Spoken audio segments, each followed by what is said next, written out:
Good morning, I'm Tips Mahoy and this is ArthIntel Morning Edition. Coming up, 30 Minnesota water systems targeted in cyberattack. U.S. Saudi strikes hit Iran-backed targets in eastern Iraq. Iran breaks war lull with strikes targeting U.S. bases in Jordan. That plus a check of the weather across the country.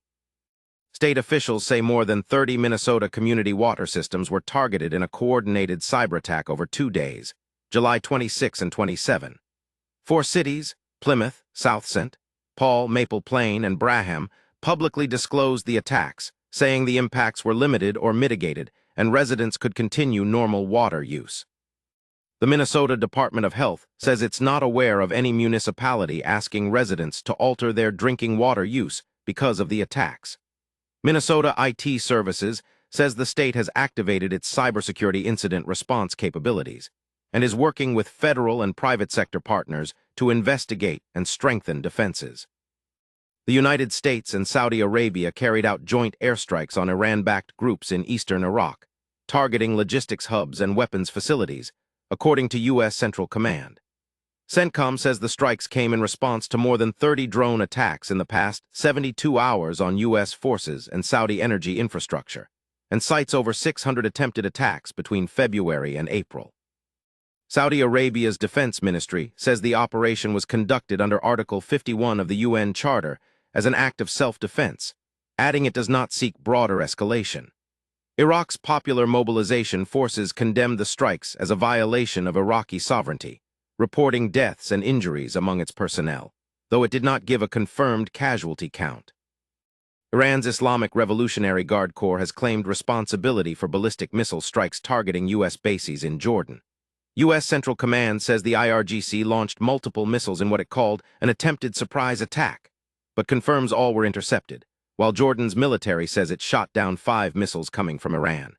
The IRGC says it targeted a U.S. airbase and Central Command Center, warning that the threats of the U.S. authorities must stop.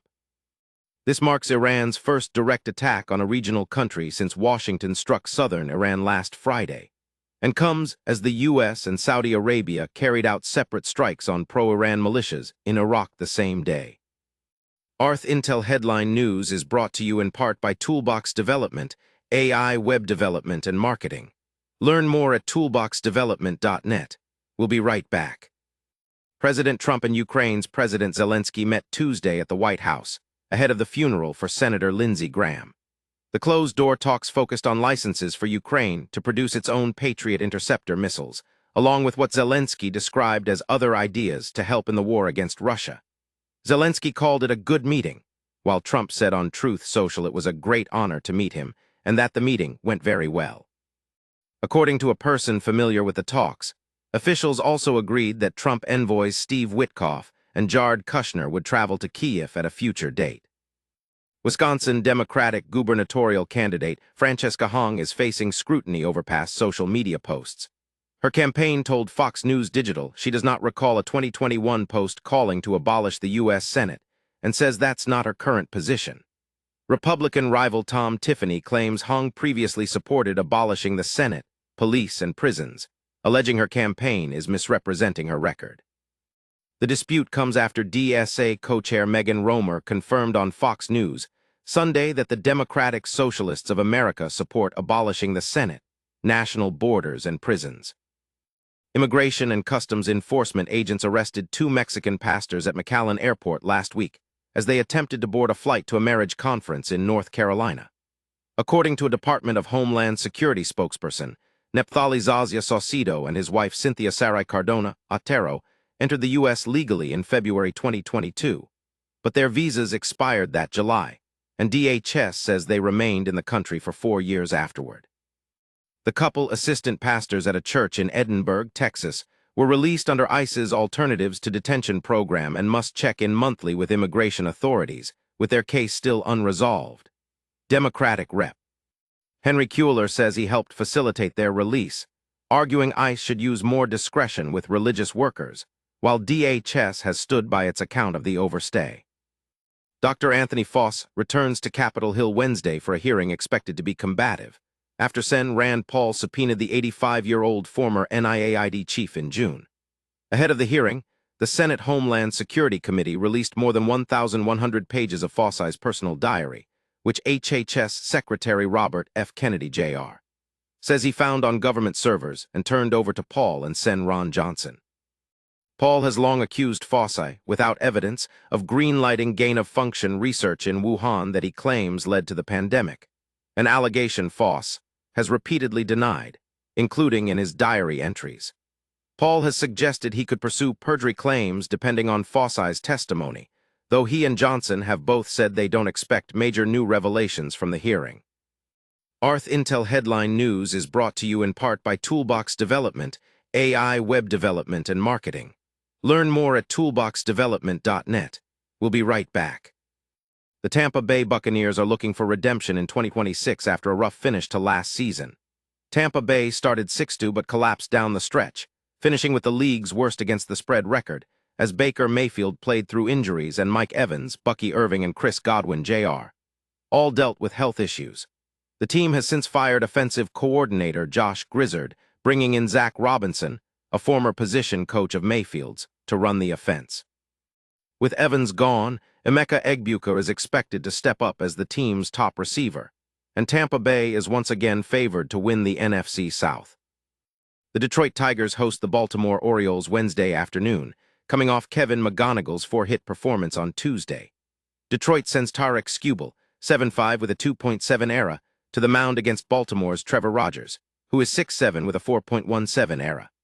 McGonigle is hitting .289 this season with 9 home runs and 36 RBI, while Orioles slugger Pete Alonso has 22 home runs and 67 RBI.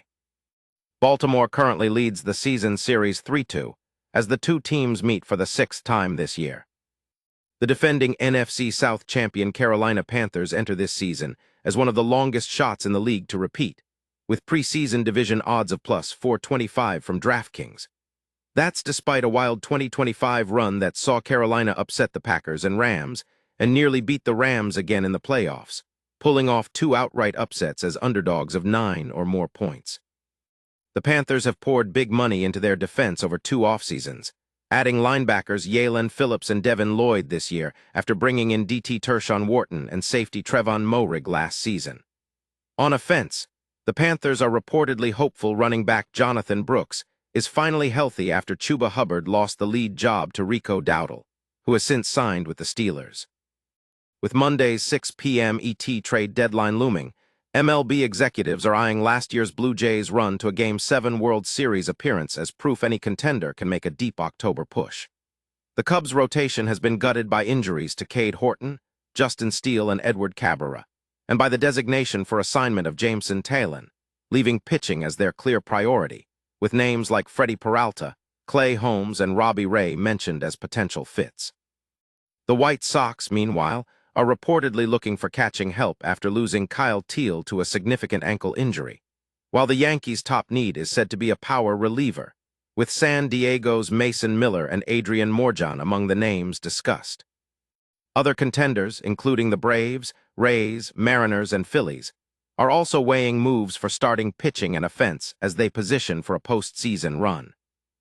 ArthIntel Headline News is brought to you in part by Toolbox Development, AI Web Development and Marketing. Learn more at toolboxdevelopment.net. We'll be right back. And finally, here's a look at temperatures across the country right now. It's hottest in Phoenix at 90 degrees, while Seattle is the coolest spot on the board this morning at 56. That's ArthIntel Morning Edition for now, 11 stories, coast to coast. I'm Tips Mahoy for ArthIntel, Signal Over Noise. For deeper coverage and breaking headlines, head over to arthintel.com. Don't forget to like, subscribe, and turn on notifications to stay ahead of the news.